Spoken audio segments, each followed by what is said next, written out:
I'm a lawyer and my client murdered their whole family. I'm about to prove their innocence. I knew for a fact he was guilty. Since becoming a lawyer, I've seen a lot of disturbing cases throughout my career, but Jacob Cooper takes the cake. When I was assigned his case as a public defender, I actually thought it was some kind of petty joke by my boss. All the evidence proved without a shadow of doubt that Jacob murdered his whole family. The security footage from his closed-circuit network showed everything happening in excruciating detail. How he stabbed his wife first and then used a pillow to asphyxiate his two girls. It was disgusting, and I was meant to defend him? Little did I know that this video didn't actually show the full picture. Even though there wasn't any audio on the feed, watching the struggle his family put up to fight back was the most difficult thing I have ever had to see in my entire career. After reviewing the notes taken by forensics and talking with the DA, I was finally ready to meet my client, or as ready as I could be. The man in the waiting room painted a different picture than the one I had just seen on screen. He was trembling, his eyes darting suspiciously around the room. He was afraid. I didn't realize he actually had the ability to feel emotion after what I just witnessed on the videos. "Mr. Cooperall, I'm your attorney, Leo Ross," I said.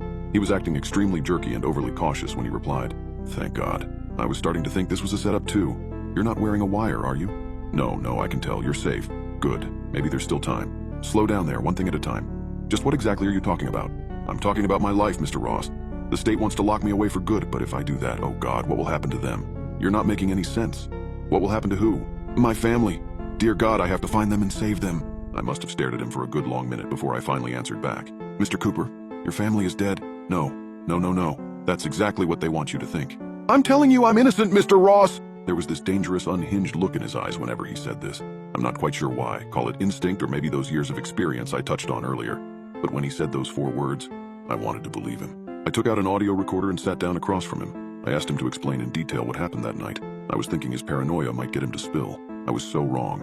Instead, Jacob started telling me about how he noticed something was wrong when he got back from work. I don't really know how to describe it, but something felt off, you know? Martha was in the kitchen, my girls were playing video games, except, and this is the part where no one believes me, I know, that they weren't my family. I didn't say a word. I was too worried that if I did, I might freeze up the story he was giving me. They acted like my family, but I knew they weren't. Martha wasn't surprised about me coming home early. The girls didn't want to go to the park. They all just constantly had these blank expressions on their faces. I can't even describe it. "Stay on point, Mr. Cooper. What happened next?" He was getting more nervous with each second. I was afraid he might clamp up. "I went to go tuck the girls in and read them a story.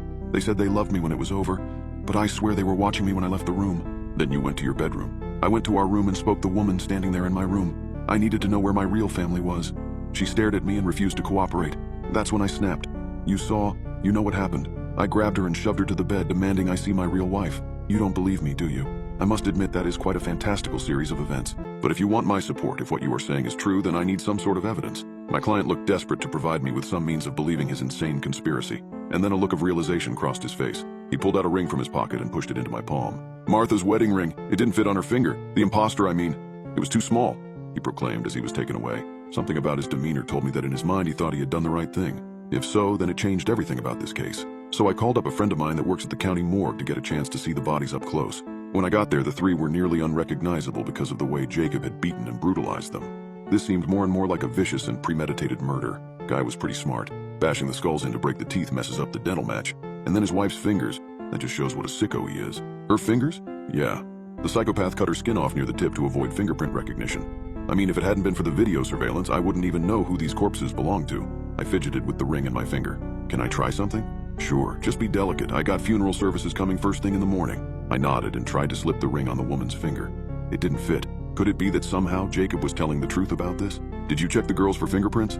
"Not sure I see the point. They would be too young to be in the database." I decided to check the fingerprints myself, only to find the odd scarring at the end of the fingers, like they never had any prints at all. Someone had done this to cover something up. "Everything all right, Ross?" I slipped the ring back into my pocket. The room suddenly feeling a lot colder. "Yeah, I probably need to get going though." I knew something was up. I actually believed him now. Something about what he was saying is actually true. But I hadn't actually seen the original case files yet other than the summary I was given. So when I got back to the offices, I went straight to the evidence locker to find his case files. I found the section of the room with all the recent case files. His was near the top. But after 10 minutes of searching through his file, I found nothing interesting. I was starting to think maybe I was wasting my time. I moved to close the drawer in frustration when a box marked for shredding on top of the cabinet caught my eye. I spent the next few minutes reviewing that paperwork, and eventually a few stray images popped out at me. The paperwork had giant stamps all over them saying, "Tests canceled, funding impeded by FDA, candidates gone missing." There were photos of people being injected with something.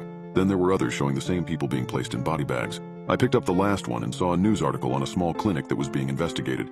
and one name among the patients stood out immediately. Jacob Cooper. I slid the file under my arm and walked back out, making sure no one saw me. When I got back home, I looked over the papers. All over the papers, I saw the company name Luminaires. I knew something was up when I saw this. I had seen a report that this company was running a massive scam, but most of the reports got magically taken down off the internet. I now wish I had used a VPN to research this, but it's too late now. It seems their current project is a sleep aid for people that suffer from hypersomnia and daytime fatigue. On paper, it seems great curing that. But after doing some more digging, it seems the people going on trial were not returning. But after searching for more info on the dark web, it seemed that people said the drug made their symptoms worse. After a few hours of looking, I stumbled across a video titled Luminaires. I pressed play. I saw an 8-year-old girl in a living room, just standing there as still as a statue.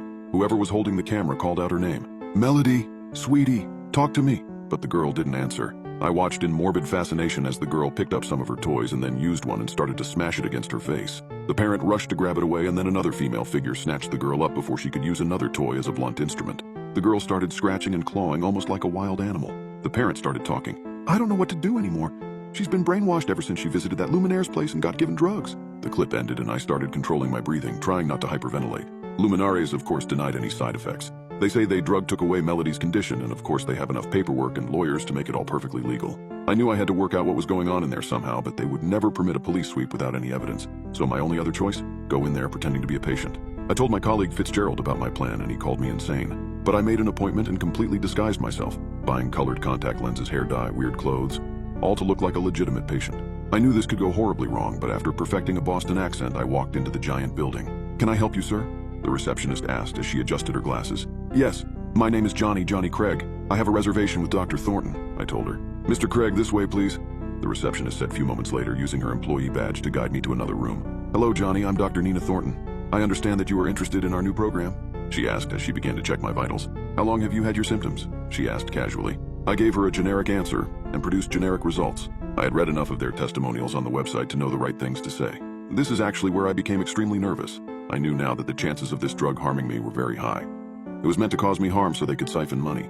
I started to think of ways to get out of it and take the evidence I had back to Wayne. So, when the nurse came in with my IV to give me the drugs, I lied and said I thought I might have an allergy. She frowned and told me she would page the doctor. I figured maybe if I just signed a waiver saying I was no longer interested, I could get off the hook easily. That didn't happen. Instead, Dr. Thornton came into the room looking concerned and holding a syringe with a needle about the size of my thumb. "Mr. Craig, I'm afraid there has been some sort of misunderstanding. My nurse claims that you're worried about an allergic reaction. I just wanted to assure you that Luminaires uses the best products on the market and there is little risk to you. Have you heard otherwise?" she asked. She was trying to be subtle, but I'm a student of body language and I knew that she suspected me of being a mole. It was clear that she didn't know for what reason I was there, but she was on to me. I relaxed in the chair and smiled nervously. "No, Doc, I guess it's just I wish I could meet some of the other patients you've had. Here's some success stories." Nina nodded absently and gestured for two nurses to approach my chair. Before I knew it, they were strapping my legs and arms down. "Hey, what's the big deal?" For all I knew, they had been monitoring the case and were now simply going to clean up loose ends.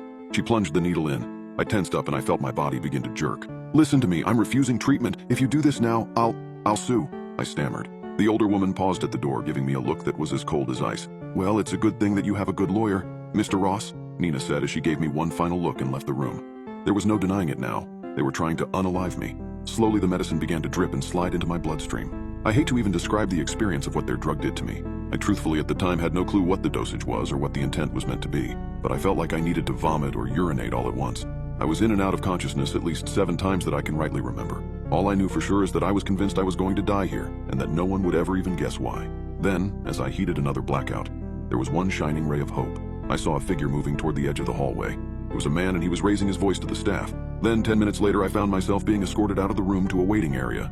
Everything still felt like it was spinning at 100 mph.